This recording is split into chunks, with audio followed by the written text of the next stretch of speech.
I think most of us in Washington know because of the political nature of these rankings. Our next speaker, Scott Wallsten, is a senior policy fellow at our host Georgetown Center.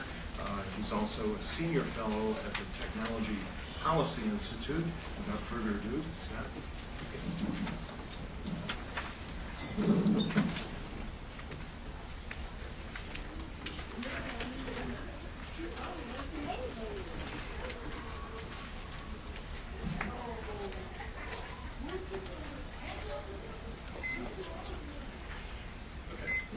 So I'm actually going to talk specifically about what this panel is focusing on, which is how do we measure the effectiveness of this stimulus? So it's passed, the money's there.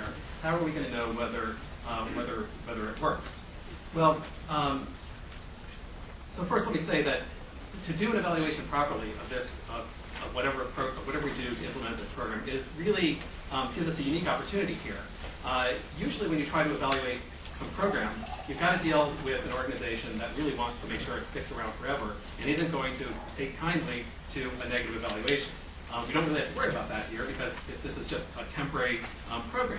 So you don't necessarily have a constituency with an interest in a predetermined result. I mean, you do, but not as much as before. And also the act actually includes funds for evaluation, which is really nice. And it's also important because there are lots and lots of programs around the country, federal programs and state programs that are intended to support broadband, that subsidize it already, and have not been evaluated. We don't have any idea whether they work or not. And so maybe we can actually learn something from this subsidy program to see what does work and what doesn't, and apply that knowledge to existing and future programs.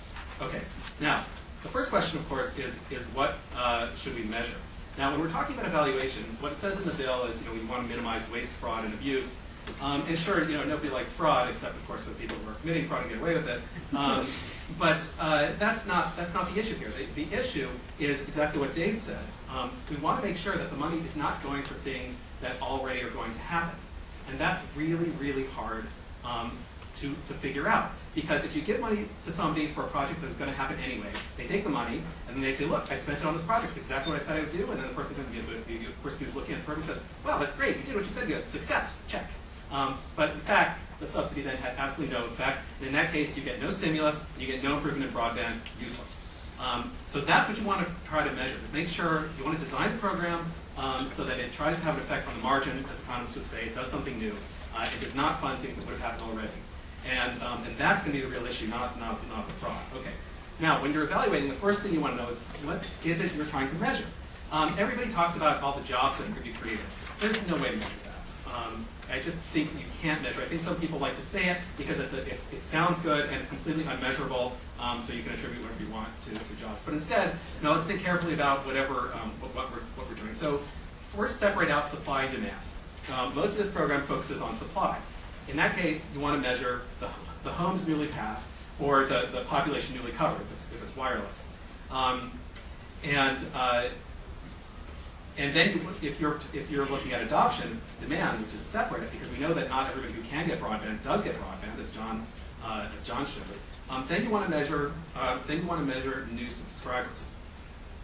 Now, again, just reason for separating them out. Again, if you're thinking about what it is you want to target later, what you want to look at as the measure, if you expect to see a big boost in adoption from building out, even if we reach every single unserved area, we're not going to see it. Just multiply out the numbers that John presented to us. We've got about 75% of the population that uses internet. 9% of those still have dial-up. Only 14% of those people say that they don't have broadband because access is a problem. Multiply that out. You're talking, if you cover every single remaining area, an extra effect of less than 1%. So we get more than that about every 2 months. Just normal increases. So don't look for an effect of total adoption, total number of people. It's not going to happen. Can't happen. Okay. So, like I said, the key criteria for success is that the grants can't fund projects that would have happened anyway, and they also can't crowd out private spending, which is sort of more of the same thing. The gentleman from the Vermont Telephone Company said, we're not interested in this money unless it's cheaper than the money we can get otherwise. So that would be potentially an example of using the public money for something that the private sector would have spent. Although then you do have the legitimate question of what then do they do with that money otherwise. It might be something good. Okay.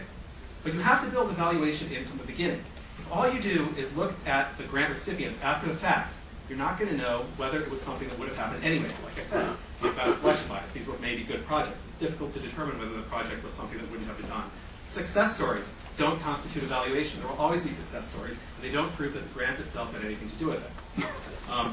Basically, just because the grantee did what it promised doesn't mean that the grant itself was responsible. It doesn't mean that you got any good at it. So how do you do it? Well, there was Adam Jaffe at Brandeis hosted a really interesting conference many years ago at the NBER Cambridge on how you measure effectiveness of R&D grants. We were talking about research grants, something I was working on at the time. He had this proposal I thought was really good, because it's always a problem of measuring grants in general, R&D grants. It's never really done properly. And so he sort of presents this in his paper. I would recommend people read it. That the gold standard for evaluation, of course, is some kind of randomized trials, right? That's what we do for drug trials. And you can randomize some grants, so that either some firms or some areas get the grants and others sort of randomly don't.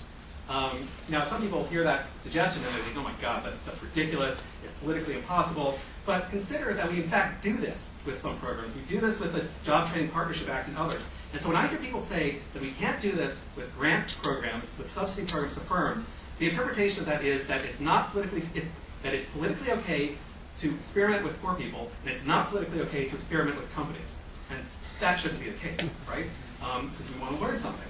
But and in this case, you would compare build-out and treatment and control groups, and try to see, controlling for differences, whether the grant had an effect in build-out. Well, okay, it's probably not possible.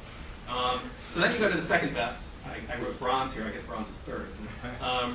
And what you can do, and it's probably more politically feasible, track the providers or the areas that don't get grants. Then you have sort of an imperfect control group.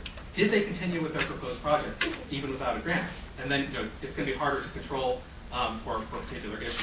And I won't spend much time on this in theory, then you can create, if you rank the proposals from best to worst, and then you track the projects that did and didn't get funded, you can sort of try to calculate what we call the treatment effect.